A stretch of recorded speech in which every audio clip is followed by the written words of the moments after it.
In this video, we're going to calculate automatic positions for our portfolio, and we're going to disable short selling. So it's going to be basically the same like the previous video. The only difference is that we're going to make all negative values slightly positive by changing them to 0.001.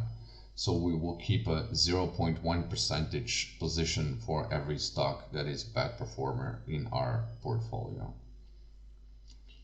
So I'm going to disable the data frame again to get the array with the positions that we can fill in our weights.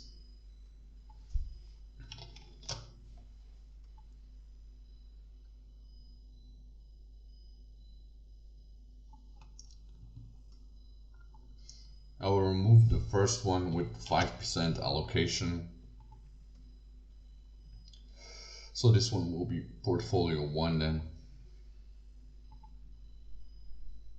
And we have 98% on average, so it's not a big difference with 107% that we had in the previous video.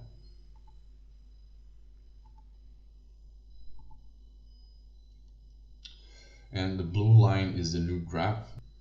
The risk looks the same on the visual image. If you would calculate it, there would be slightly less risk. And to compare this portfolio with the two portfolios above, we see that it's almost like a flat line here. So we have like almost zero risk.